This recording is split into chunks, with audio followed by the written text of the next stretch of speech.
This is your question number 9. The following is the trial balance of Mr. Deepak as on March 31st 2017. You are required to prepare trading and profit and loss account and balance sheet. इस question में हमें trading account बनाना है, profit and loss account बनाना है और balance sheet. अब इसमें जो भी हमारे फैक्ट्री से रिलेटेड एक्सपेंस और इनकम होंगे वो ट्रेडिंग अकाउंट में आ जाएंगे. तो सबसे पहले आप लिखोगे ऊपर trading account as on March 31st, डेट डालोगे 2017. Here four columns are there. This one is the debit side and this one is credit side. Debit side के particulars amounts और credit side के particulars amounts. तो सबसे पहला point हमारा होगा ओपनिंग स्टॉक. जो हमारे लास्ट ईयर का क्लोजिंग स्टॉक होता है वो इस साल का ओपनिंग स्टॉक होता है. तो 40,000 दिया हुआ है. Purchase is given year 1,60,000. Return भी दिया हुआ है तो उसको माइनस करके शो कर देंगे.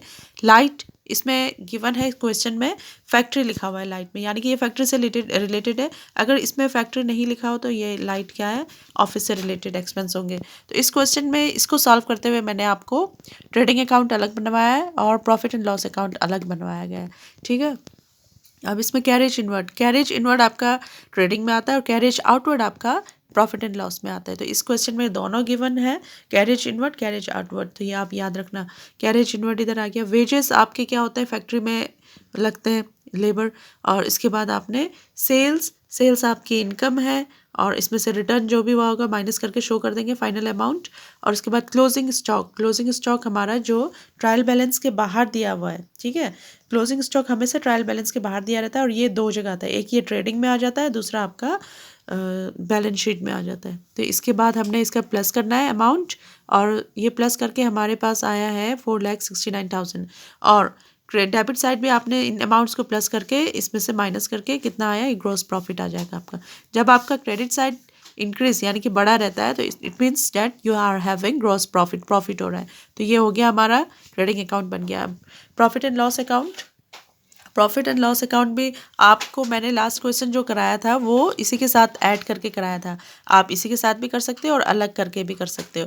तो ये मैंने इस बार अलग करके दिखाया है. Profit and loss account as on 31 March 2017. तो यहाँ आपका आ जाएगा जो भी एक्सपेंस हुए हैं आपके डेबिट साइड में और क्रेडिट साइड में आपके जो भी इनकम हुए हैं, ऑफिस से रिलेटेड इनकम आएंगे. सबसे पहले तो हम जो ग्रॉस प्रॉफिट हमें मिला हुआ है अमाउंट उसको ट्रांसफर कर देंगे. यहाँ आपका डेबिट है तो ये ट्रांसफर हो जाएगा प्रॉफिट एंड लॉस में क्रेडिट साइड में 1,83,000. इसके बाद हमें इंश्योरेंस गिवन है, जनरल एक्सपेंस है, रेंट एंड टैक्सेस है, ट्रैवलिंग एक्सपेंसेस है, कैरेज आउटवर्ड. देखिए कैरेज इनवर्ड यहाँ आ जाता है ट्रेडिंग में, कैरेज आउटवर्ड आपका प्रॉफिट एंड लॉस में आ जाता है.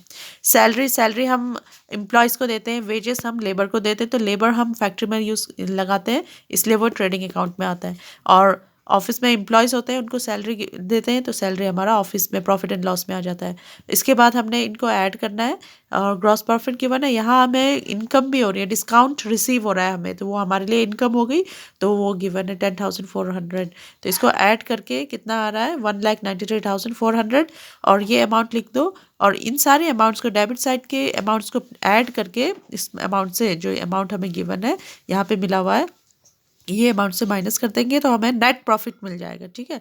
अब नेक्स्ट स्टेप आपका क्या है, बैलेंस शीट बनाने का. बैलेंस शीट हमारा क्या आता है, एक साइड आपकी लाइबिलिटीज़ होती है, एक साइड आपका एसेट्स होता है. तो लाइबिलिटीज़ मीन्स जो कंपनी ने पे करना है, जो कंपनी के ऊपर लाइबिलिटीज़ है, रिस्पॉन्सिबिलिटीज़ है उसके ऊपर कि उसने उसको पे करना है. तो सबसे पहला हमारा कैपिटल होता है. कैपिटल ऑनर लगाता है तो कंपनी की ये रिस्पॉन्सिबिलिटी कि वो अपने ऑनर को जो भी उसने पैसे लगा रखे उसमें कुछ ना कुछ प्रॉफिट दे. तो नेट प्रॉफिट हम इसमें ऐड कर देते हैं. ऐड करके जो अमाउंट आई, ड्राइंग्स गिवन है अगर क्वेश्चन में, तो ड्राइंग्स क्या है, ऑनर अपने यूज़ के लिए, अपने पर्सनल यूज़ के लिए वो विड्रॉ करते हैं तो उसको हम यहाँ से माइनस करके जो हमारा फाइनल अमाउंट है वो बाहर शो कर देते हैं. इसके बाद बीपी यानी कि बिल्स पेबल पे करना है तो ये आपकी लाइबिलिटीज़ है, यहाँ आ गई 3,600. क्रेडिटर्स यानी कि कंपनी के क्रेडिटर्स हैं 50,000. तो ये भी आपकी लाइबिलिटीज़ हो गई. Now come to the asset side. Cash in hand यानी कि कैश कितने आपके पास, वो एसेट्स हो गए.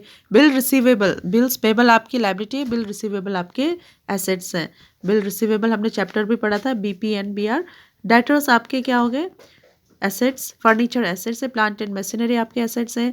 और क्लोजिंग स्टॉक आपका एक तो यहाँ आ जाता है और दूसरा आपका कहाँ आता है, ये ट्रेडिंग अकाउंट में. ठीक है. ट्रायल बैलेंस के बाहर जो भी हमें एडजस्टमेंट में दिया होगा वो हम दो जगह लिखते हैं. तो इस क्वेश्चन में यानी कि इस चैप्टर में आपको एडजस्टमेंट तो गिवन नहीं है, बस only closing stock is given.